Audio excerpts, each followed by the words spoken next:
You know what separates man from animal? And I'm not talking about the opposable thumbs. I'm talking about man's spirit to say, why not? We saw the moon in the sky. Can we go there? Why not? We saw the ocean. Can we go to its darkest depths? Why not? Can we go faster than sound? Why not? And it's this same spirit that's been burning at Mercedes' tuning house AMG. But I think even they have stretched the spirit of why not to its bursting limit with this, the GL63 AMG.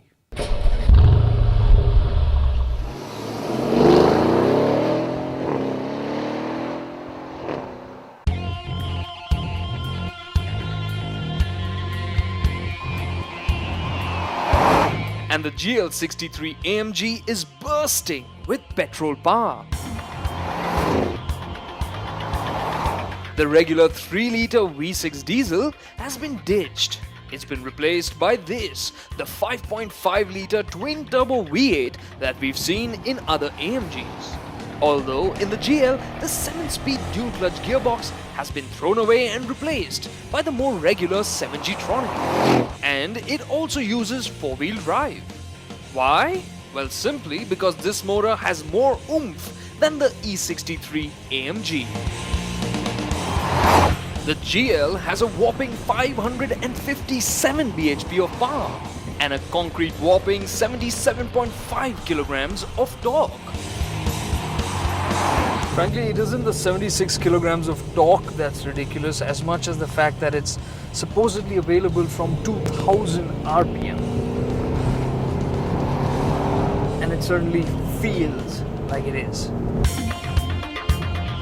The torque hits you like a rugby player, pinning you to the ground. It hammers you back in the seat, and the speedo sweeps up at a worrying pace. The spread of power and torque from this twin-turbo motor is just incredible.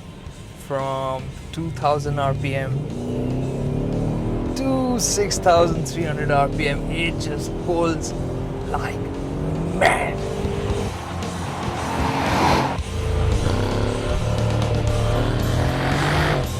The audio note though is pure AMG.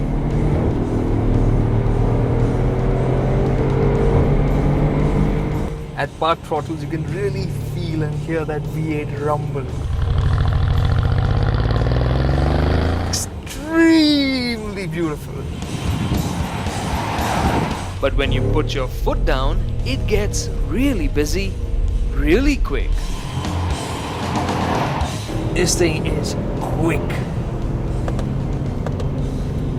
And I love the way it blips the throttle on downshifts. The 7G-tronic speed shift is smooth, but it's not all that speedy.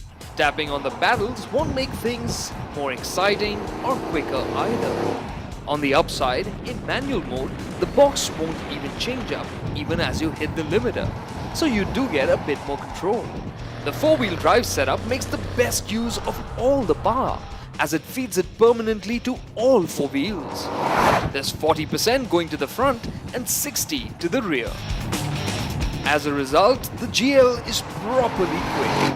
0 to 100 comes up in 5.3 seconds. That's just 3/10 slower than the E63 AMG. And it will keep pulling hard.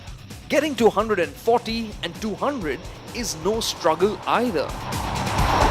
The speed combined with the GL63's 2.6-ton curve weight gives you a sense of unstoppable momentum. It's when you have to step on the brakes that you can't miss the weight and feel pity on the disc brakes. They must be burning hot. Thankfully, the discs can take a bit of abuse, and you can expect to use the brakes a fair bit because of the way this mammoth SUV picks up pace and just lifts your spirits.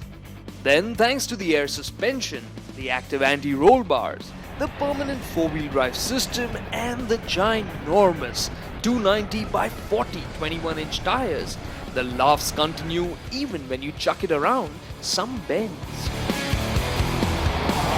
What's really impressive is this active air suspension, the active anti-roll bars actually managed to keep this massive SUV flat and clean through bends. Set the suspension to Sport Plus and you get almost no body roll from this 1.85 meter tall SUV. And only for your own good, the electronics will cut in sharply if you push too hard. Now this active steering takes some getting used to, but once you do, you realize it really is a lot of fun. Nonetheless, the GL won't be as thrilling to drive as the nimble Porsche Cayenne GTS. Still, this is an AMG and it is a hoot to drive. But at the same time, it is also comfortable to be in. The softest of the air suspension's 3 settings, that is the comfort mode, is really just that. Now for the suspension you get 3 settings. You get Comfort, Sport and Sport Plus. No doubt Comfort is the most comfortable, but I really like the Sport because you get better body control but without sacrificing too much on the comfort factor.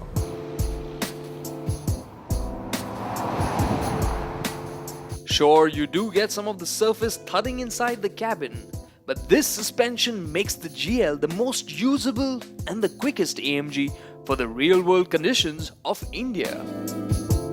And to go with the sense of comfort is the luxury you would expect from a Mercedes. You are pampered and cocooned, and everything is at your fingertips. Space in the first 2 rows is generous, although the 3rd row is a kids-only affair. On the outside, the GL wears the AMG trim that Mercedes offered on the first few GLs in India. And that might be a turn-off for some. But once you turn on the engine, nobody will confuse the GL to be anything but the AMG. And sure, the GL63 may not be as luxurious as a Range Rover Sport or as agile as a Porsche Cayenne. But keep in mind that neither of those two can give you the thrills that this Mercedes can.